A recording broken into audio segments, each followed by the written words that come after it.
Bienvenue dans notre nouvelle exploration. Aujourd'hui, on plonge dans une histoire qui est en quelque sorte sur le point d'être recouverte par le béton. C'est exactement ça. On part à Hong Kong, dans une zone qui s'appelle Pingshan et Ang Shui Kiu. C'est en plein cœur des plaines de Yuen Long. Une région qui va connaître une transformation radicale. Oui, l'endroit est sur le point de devenir un gigantesque pôle commercial, une sorte de nouveau centre pour tout le nord des nouveaux territoires.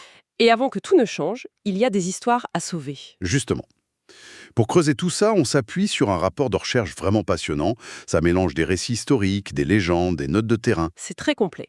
Et l'idée, en fait, c'est un peu une chasse au trésor. On va essayer de déterrer les histoires qui se cachent derrière les noms, derrière les vieux bâtiments. Avant que les bulldozers ne rendent tout ça méconnaissable. Voilà. Et pour comprendre, il faut partir d'un choc. Le choc de deux mondes. C'est-à-dire, D'un côté, il y a Pingshan. C'est le fief historique du clan Dang, une des familles les plus puissantes des nouveaux territoires. ils sont là depuis quand? Depuis la dynastie Song, ça fait presque 1000 ans. Ah oui, quand même. Et de l'autre côté, il y a Ang Shui Kiu, qui a toujours été une sorte de zone de passage, une périphérie. D'accord. Le centre du pouvoir et la marge. Exactement. Et aujourd'hui, ce passé de tradition, de pouvoir de clan, se retrouve face à un projet d'urbanisation ultramoderne. Et c'est dans cette tension que se trouvent les meilleures histoires, j'imagine. C'est là que tout devient intéressant. Parfait. Alors, commençons par une énigme. Une histoire de nom. L'endroit s'appelle Ang Shui Kiu. Ce qui se traduit par le pont de l'inondation. On est dans une plaine, il y a de l'eau, ça paraît plutôt logique, non? Ça semble logique, sauf que c'est une erreur. Une erreur. Oui, une sorte de réécriture de l'histoire par le langage. Le nom d'origine, c'était Ang Sui Kiu. Et ça change quoi? Ça change tout. Ça veut dire le pont de l'eau rouge. Eau rouge. Alors là, tout de suite, la question c'est pourquoi rouge? Et on pense tout de suite à la même chose. Du sang. Exactement. L'histoire nous ramène à la dynastie Ming. Il y avait un autre clan, le clan Mao, qui vivait pas très loin. D'accord? Et d'après les chroniques, ils étaient accusés de tous les maux. Des rivaux, en gros. Des rivaux encombrants. Le clan Deng, le clan dominant, a perdu patience. Mais ils n'ont pas réglé ça par une simple querelle de voisinage. Ils ont vu les choses en grand. En très grand. Ils ont utilisé tout leur réseau politique pour en appeler directement à la cour impériale. Attendez. Pour un conflit local, ils sont allés jusqu'à l'empereur? C'est ça, il faut imaginer ce que ça représente. C'est comme si aujourd'hui un maire arrivait à faire intervenir l'armée nationale pour un différent quartier. C'est fou. Ça en dit long sur leur niveau d'influence. C'était une démonstration de force politique au plus haut niveau. Ils ont littéralement utilisé le pouvoir central pour écraser leurs concurrents. Et le mot écraser est à prendre au sens propre, j'imagine. Malheureusement, oui. La conclusion a été terrible.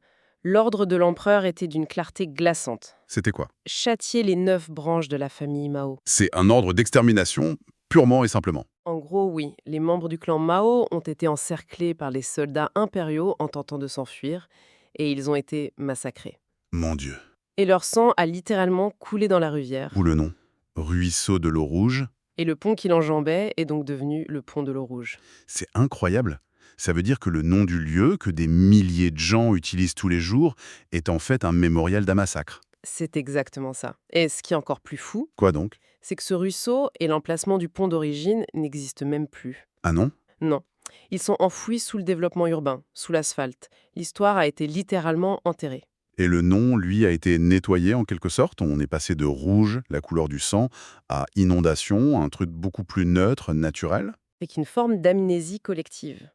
C'est une excellente question de savoir si elle a été volontaire ou pas. Probablement un peu des deux. C'est plus confortable de vivre sur un pont de l'inondation que sur un pont du massacre, j'imagine. C'est certain.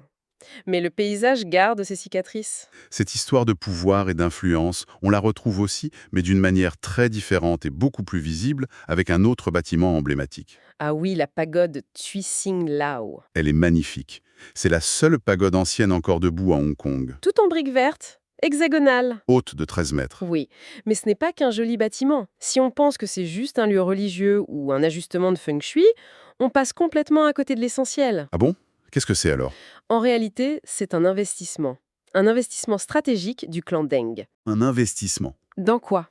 Dans l'avenir de leurs enfants. L'objectif était très très précis. Lequel? S'assurer que les jeunes du clan réussissent les examens impériaux. La porte d'entrée vers le pouvoir et la richesse, à l'époque. Tout à fait. D'ailleurs, la statue tout en haut de la pagode, ce n'est pas n'importe laquelle. C'est C'est celle de Cixing, la divinité de la littérature et surtout du succès aux examens. Cette pagode, c'est une machine à fabriquer des élites. Et il paraît qu'il y a des messages cachés gravés dessus. Une sorte de code. Absolument. Il y a des inscriptions sur chaque étage. Tout en haut, on peut lire « S'élever jusqu'aux nuages ». D'accord, ça c'est l'ambition. Au milieu, c'est le nom de la pagode où se rassemblent les étoiles, et en bas, la plus importante. Je vous écoute. La lumière brille sur la constellation impériale. La constellation impériale. Oui, Donc, ils ne se contentent pas de prier un dieu local, ils lient directement le succès de leurs enfants au cosmos, et surtout au pouvoir de l'empereur à Pékin. c'est exactement ça. C'est une déclaration d'ambition cosmique. C'est fou. Ils gravent dans la pierre que leur réussite locale est connectée à l'ordre céleste et au centre même du pouvoir. C'est une façon de légitimer leur statut. De dire, notre succès n'est pas un hasard, il est inscrit dans l'ordre de l'univers. C'est une communication politique incroyablement sophistiquée pour l'époque. Donc, le vrai trésor, ce n'est pas juste le bâtiment, qui est d'ailleurs ouvert au public, hein. Oui, on peut le visiter. Le vrai truc à voir, c'est que cette pagode est une machine à pouvoir, un message en pierre envoyé aux dieux et à l'empereur. Une capsule temporelle qui nous plonge dans la tête d'un clan qui voulait dominer. C'est une leçon d'histoire et de stratégie en 3 dimensions. Et cette stratégie ne s'est pas arrêtée avec l'Empire chinois. On le voit avec un autre bâtiment, la salle communale Tat Tak. Construite en 1857, donc bien avant les Britanniques, À première vue, ça ressemble à un vieux bâtiment administratif, hein. c'était bien plus que ça. C'était le cœur du pouvoir local. Ah ouais? Il faut comprendre qu'avant les Britanniques, cette région s'autogouvernait de manière très, très structurée. Et cette salle, c'était leur parlement, leur tribunal, leur centre de commandement. Le centre d'une alliance de villages, c'est ça? Exactement. Tout se décidait ici. Et tout a basculé en 1899, au moment où les Britanniques ont pris le contrôle du nouveau territoire. Voilà. Et ce centre du pouvoir local va se transformer en centre de la résistance. Ah, D'après la tradition orale, en tout cas, c'est dans cette salle que les chefs de clan, Deng en tête, se sont réunis pour organiser la résistance armée. contre les Britanniques. Oui, c'est le lieu de naissance de la première grande action anticoloniale de l'histoire de Hong Kong. C'est fascinant. Ils passent d'une stratégie d'intégration au pouvoir chinois à une stratégie de résistance contre un nouvel empire. Qu'est-ce que ça nous dit sur leur identité? Ça soulève une question essentielle. Pour ces élites, même si leur terre était officiellement sous administration britannique, il était hors de question de s'incliner. Ils ne se voyaient pas comme des sujets de la couronne. Pas du tout. Les sources disent qu'ils restaient fiers d'être membres de la nation chinoise. Géographiquement, ils étaient dans un territoire loué. Mais mentalement, culturellement, leur boussole pointait toujours vers la Chine. Donc, la salle Tatatak, ce n'est pas juste un monument historique. C'est le symbole d'une identité complexe, tiraillée. C'est un rappel que le débat sur le localisme à Hong Kong ne date pas d'hier. Absolument. Il a des racines très, très profondes. C'est un lieu qui nous rappelle que l'histoire des nouveaux territoires, c'est une histoire de résistance et d'identité à part entière. C'est vrai que jusqu'ici, on a beaucoup parlé du clan Deng, de leur pouvoir, leur ambition, mais il n'y avait pas que. Non, bien sûr. Nos sources nous emmènent aussi dans un autre village, Tai Tao, à Rangshui-Kiu, et là, l'ambiance était très différente. Oui, on change complètement d'univers. Taitao, c'était une terre d'accueil, un refuge, Un refuge pour qui? notamment pour des communautés religieuses, des taoïstes, qui fuyaient les guerres et l'instabilité en Chine continentale au XXe siècle. Des réfugiés, en fait. Et des lieux comme le jardin Posang sont emblématiques. Il a été fondé par un certain Liang Daorong, qui venait de l'île de Hainan. Et qu'est-ce qu'il a fait? Il n'a pas seulement créé un lieu de culte, il a aussi donné des terres aux autres réfugiés pour qu'ils puissent cultiver et s'en sortir. D'accord, donc c'était un havre de paix à la fois spirituel et matériel. C'est une autre facette de l'histoire de la région, un carrefour de migration, d'entraide. Alors, on a ce lieu de refuge, très spirituel, presque hors du temps. J'ai du mal à imaginer comment il s'est intégré au Hong Kong moderne. Il a juste disparu? Alors non, pas du tout. Et c'est là que l'histoire prend un virage complètement inattendu. Ah bon? Dans les années 80, ce lieu est devenu un plateau de tournage. Pardon? Un plateau de tournage pour une des séries télévisées les plus cultes de la chaîne TVB, Le Rêve dans la capitale. Non, non. Un temple taoïste transformé en décor de série télé, c'est une blague. C'est une reconversion assez radicale, on est d'accord. On passe de la méditation taoïste aux drames en costume d'époque. Ce manoir ancien, ce refuge spirituel, est devenu une icône de la culture populaire. Diffusé dans tous les salons d'Hong Kong. C'est le choc des cultures ultimes. Complètement. Symboliquement, c'est incroyable. C'est le moment où la campagne des nouveaux territoires, autrefois isolés, est aspirée par la culture de masse de la métropole. Elle devient le décor des rêves et des passions de la ville. C'est une parfaite illustration de cette intégration. Et est-ce qu'on peut encore voir des traces de ça aujourd'hui? Oui, si le jardin Possant est un peu caché maintenant, une autre propriété de l'époque, la chaumière Luc Yu, existe toujours. On peut donc y aller en pèlerinage. Voilà. À la recherche de cet endroit unique qui mélange philosophie taoïste et âge d'or de la télé hongkongaise. Un mélange improbable.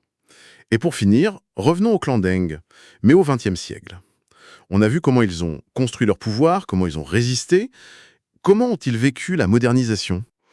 Eh bien, ils ne l'ont pas seulement vécu, ils l'ont façonné. Comment ça? Un bon exemple, c'est l'évolution de leur habitat. On voit des membres de l'élite du clan, comme un certain docteur T.N. Teng, commencer à construire leur résidence en dehors des villages fortifiés traditionnels. Ils sortent des murs. Exactement. Et sa maison, construite en 1958, n'a plus rien à voir avec l'architecture ancestrale. C'est un style moderne, sino-occidental. C'est la naissance de ce qu'on pourrait appeler le gentilhomme campagnard moderne. C'est une très bonne formule. Après avoir fait fortune dans le commerce ou la médecine à l'époque coloniale, ils affichent leur nouveau statut social avec leur maison. C'est un marqueur très visible. Oui, mais ce qui est crucial, c'est qu'ils ne coupent pas les ponts avec la tradition. Ah non? Non. Non, cette nouvelle architecture est un signe d'adaptation, pas de reniement.